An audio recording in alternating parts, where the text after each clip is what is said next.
Coucou les jolis cœurs, aujourd'hui on se retrouve pour la présentation d'un oracle, c'est l'oracle de l'empathie de Steve Wilson et de Michel Motuzas aux éditions Vega. Voilà, alors cet oracle il va nous parler de quoi? Il va parler de l'empathe qui est en nous en fait, hein. Donc l'empathe il va capter l'énergie des émotions des autres ou d'une situation spécifique, mais il peut aussi se connecter et communiquer avec les arbres, les plantes, les animaux et les forces invisibles. Voilà. Et donc ici on va retrouver 56 cartes illustrées et cet oracle va nous faire découvrir ce que signifie être un empathe. Voilà. Donc ça va vraiment vous aider à explorer l'empathie qui est en vous et pour vous aider, vous recentrer, vous guider, voilà, c'est super. Donc on a une boîte voilà, tout à fait normale, les cartes et le petit livret. Le livret comme ceci. Alors, le livret pardon, on va retrouver le sommaire. Et on a des chapitres. Donc le premier c'est qu'est-ce qu'un empathe, donc vous en saurez déjà plus. Les outils, chapitre 2 de l'empathe. Chapitre 3 comment utiliser les cartes. Et chapitre 4 les cartes, les outils. Donc on a une introduction. Qu'est-ce qu'un empathe? Donc on a vraiment les définitions et puis un point de vue des personnes qui ont créé le jeu, bien évidemment, avec des questions aussi. Les outils de l'empathe, hein, comme je vous l'ai dit. Voilà. C'est très intéressant, hein, comment utiliser les cartes. Sinon, je ne vous présenterai pas ce jeu. Il y a vraiment de tout, hein, au niveau de... Il y a pas mal de choses. Et puis, vous avez le chapitre cartes avec les cartes. Comment ça se présente? On a, voilà, par exemple, ici, le chakra de la gorge. Chakra de la gorge, on va voir la couleur énergétique. Ensuite, on a un petit texte. Et puis, en fait, un autre texte qui continue. Voilà. Et là, il y a des questions. Voilà. Donc, je vais continuer. Je vais en prendre une autre. Le portail du choix. Bon, ici, on a une genre d'affirmation. Puis, on a le texte. Ici, par exemple, on n'a pas spécialement de questions. Voilà. Ah, ils vont parler, évidemment les cartes sont divisées en plusieurs catégories, les énergies intérieures, extérieures, les chakras, et je pense que c'est tout. Voilà. Donc c'est très bien fait, et c'est succinct, c'est simple à comprendre. Donc voilà, il y a une conclusion, et on a une petite indication sur les auteurs de cet oracle. Donc il a un style aborigène dans les...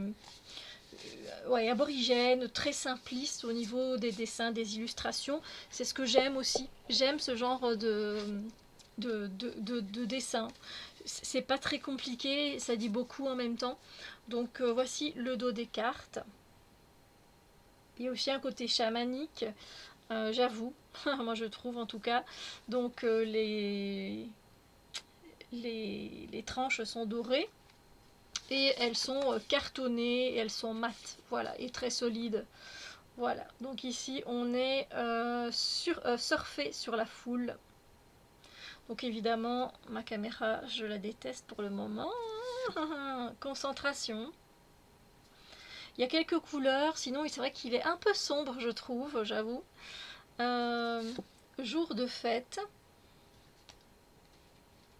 La non-dualité. L'eau. Les montagnes. Le futur. La terre, je la trouve très jolie. Le piédestal. C'est vrai que pour l'empathe, le piédestal, ça peut être très important.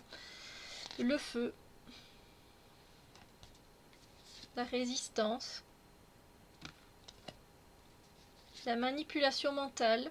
Alors, je ne conseille pas spécialement, moi, ce jeu pour la divination et pour les débutants en divination. Vous voyez, c'est vraiment pour moi un oracle de développement personnel, de découverte de soi et de l'empathie qui est là en nous comment elle chemine finalement et comment elle arrive à faire à ce que ce soit nous, sensibles et empathiques. Particularité, le passé, votre histoire, l'air, les phases qui ont un impact, hein, bien évidemment. Carte de l'été, je l'aime beaucoup. La manifestation, chakra du plexus solaire, commencement, hiver, équilibre, protection, héros, la lune, le soleil,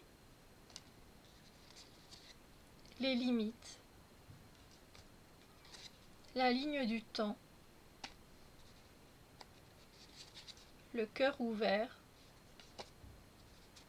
caméléon, la force, l'adversité, le blocage, la direction, l'authenticité, l'intrication, le présent, chakra de la gorge, le chaos, la validation, la lumière au bout du tunnel, chakra couronne, printemps, la pureté, l'automne, chakra sacré, prédateur, chakra du troisième œil, lâcher prise, chakra racine, poussière d'étoile, c'est trop beau, le portail du choix, je l'aime bien aussi, le désert, le chakra du cœur et la purification. On va faire un petit tirage. C'est vrai que des fois je dis qu'on va faire un, j'oublie, là j'y pense, donc voilà. Si vous pensez à quelque chose en particulier, si vous avez une question qui est dans votre tête, là, qui passe maintenant, eh bien voilà, concentrez-vous, restez sur cette question. Et si vous n'avez rien à demander de particulier, comme moi je le fais souvent d'ailleurs, eh bien juste posez-vous, inspirez et expirez, et voilà. On va voir un petit peu ce que une des cartes à nous apporter comme message.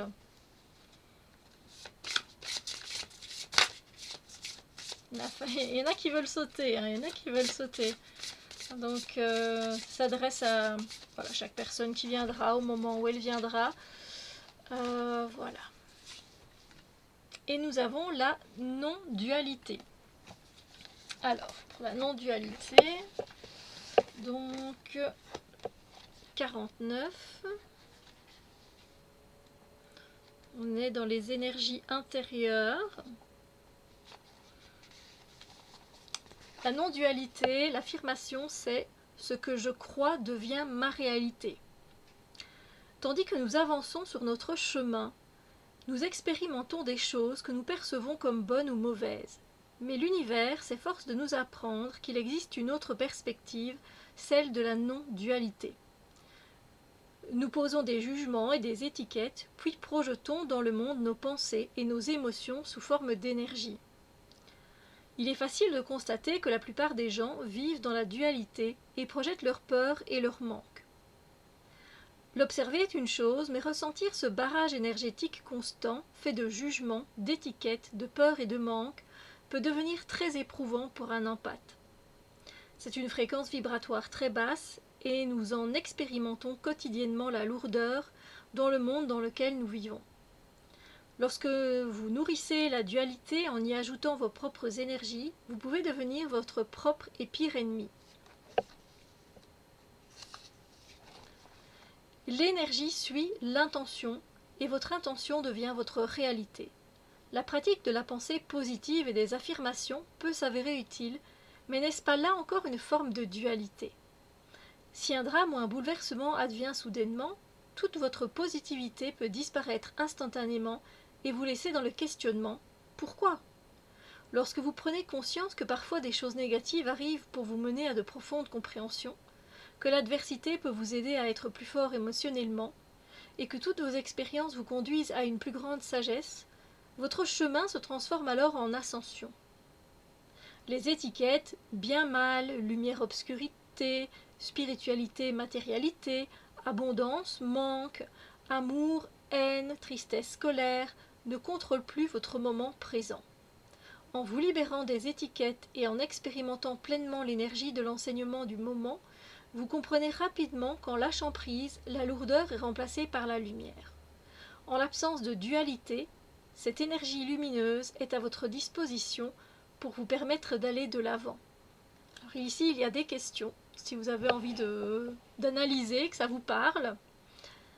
Est-ce que les étiquettes que je pose dans ma vie sont devenues ma réalité? Cette réalité me rend-elle heureux? Quelle étiquette ai-je posée sur cette situation? Quelle émotion cette étiquette suscite-t-elle en moi? Où mes émotions sont-elles bloquées?